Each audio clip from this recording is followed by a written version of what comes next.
14 kilometers. That's all that separates Europe from Africa. 14 kilometers of fear, money, and dead bodies. This is not postcard tourism. This is ghost boats, smuggling gangs, police in a state of permanent war, and a border that kills faster than any wall. And in a place where technology can do almost anything, one uncomfortable question keeps coming back. Why has no one dared to connect it? Where's the problem? The Strait of Gibraltar isn't a pretty channel between continents. It's a narrow cork between the Atlantic and the Mediterranean, and one of the most important valves on the planet. At its narrowest point, Europe and Africa are separated by 7.7 nautical miles, about 14.2 kilometers. That's like driving across half a city. And that's the paradox. Closer than ever, but in practice, a border like a wall. Because ferries do run this route every day, and the fastest crossings can take around 35 minutes.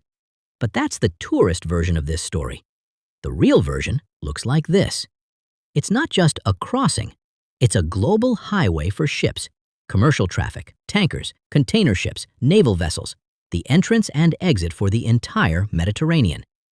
You've got a choke point, thousands of tons of steel on intersecting courses in one place, and zero room for mistakes.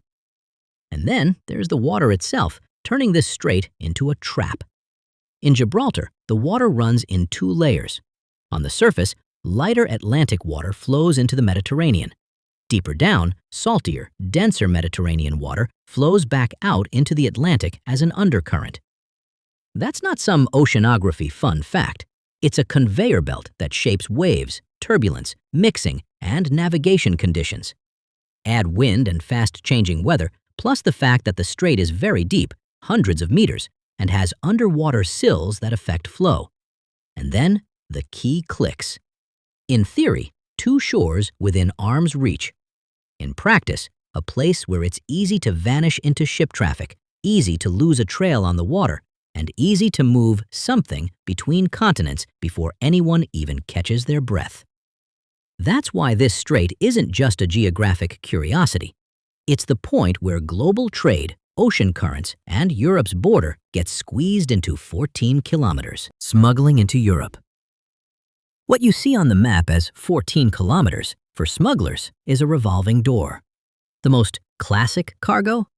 Hashish and cannabis from northern Morocco moving into Spain and then onward into the EU market. On the Spanish side, there's a region that's lived under narco pressure for years, Campo de Gibraltar. This is where the state finally said, enough. Spain launched a dedicated multi-year security plan, a model operation against serious organized crime and drug trafficking, built not just on patrols, but on breaking entire networks. The scale of this war is massive. In the first half of 2025 alone, Spanish services reported around 98 tons of drugs seized and over 2,000 arrests, plus weapons, engines, and fuel for high-speed boats. And this isn't romantic smuggling. This is a market that turns brutal. European Parliament briefings note that since 2016, more than 20 people have been killed in connection with trafficking and violence around the Strait of Gibraltar. And the reports confirm something else, too. Smugglers adapt. Instead of big boats, smaller, faster ones. Instead of classic routes, jet skis and ordinary pleasure craft designed to blend into tourist traffic and dodge radar detection. This isn't improvisation, it's logistics. So-called narco boats are fast, low-profile RIBs, often with engines pushing hundreds of horsepower. They launch in weather windows measured down to the hour. On the other side, reception teams are waiting.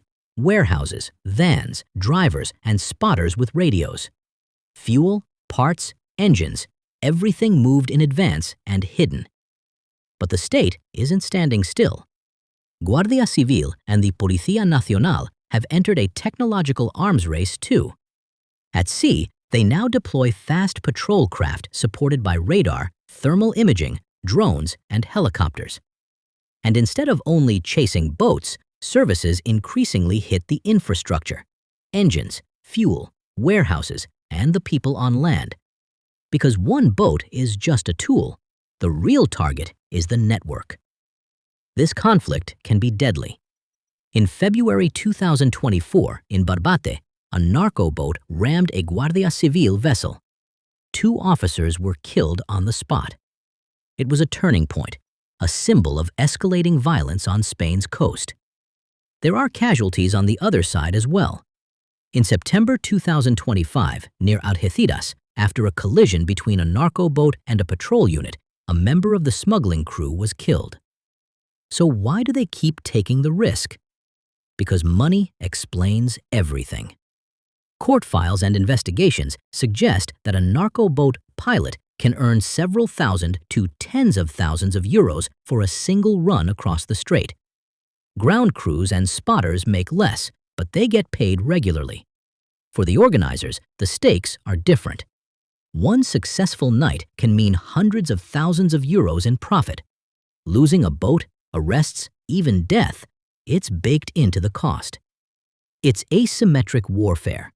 The state moves by procedures. The market moves by profit and loss. And when pressure at sea increases, the system does what it always does. It changes the route. And here comes the next twist. It's not always about the sea. In 2025, the Associated Press described a smuggling tunnel discovered near Ceuta, the Spanish enclave in Africa. The tunnel was believed to be used to move drugs under the border, bypassing maritime patrols and checkpoints. It sounds like a Netflix script. But this is Europe. Here. Now.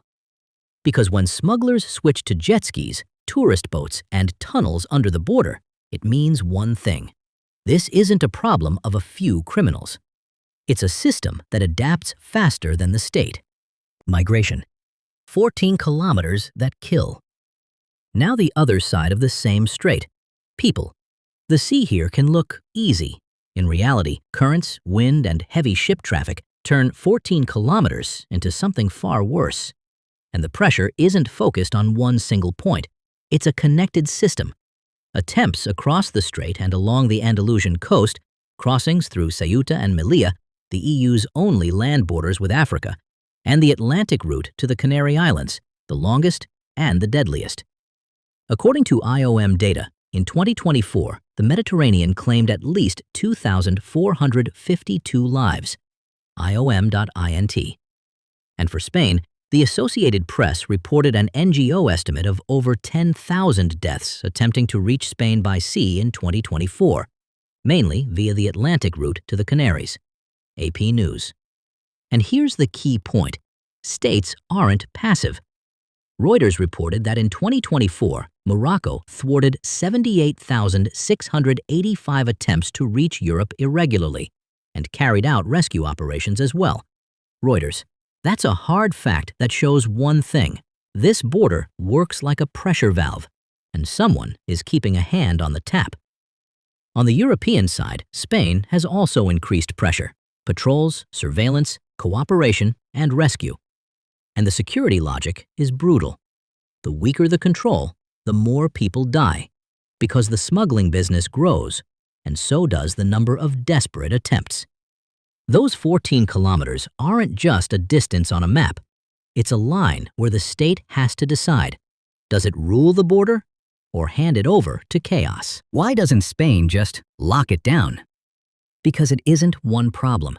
It's 2 markets running side by side. The smuggling market, money, logistics, violence, corruption, constant adaptation. The migration pressure, people trying to reach Europe. And here's the key point. The strait isn't a hole in the fence you can weld shut. It's a global corridor. You can't switch it off without consequences for shipping, ports, the economy, and security.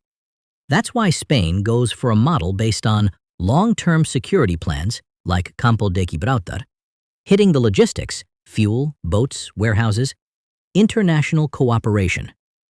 And that takes us straight into the question every viewer already has in their head. Okay, so why isn't there a bridge? Because 14 kilometers is a lie if you think like an engineer. Reason number 1, depth. On the shortest line, the seabed can drop to roughly 900 meters. In other areas, it's shallower, For example, around the Comarinal Sill, about 280 to 300 meters. But then the easier route becomes longer, and it's still brutally difficult. A bridge at those depths isn't pillars and asphalt. It's a different planet of cost and risk. Reason number 2, geology plus seismic risk. This region sits in the broader Africa-Eurasia plate boundary zone with complex faults and active tectonics, exactly the kind of ground that turns a fixed link into a decades-long headache.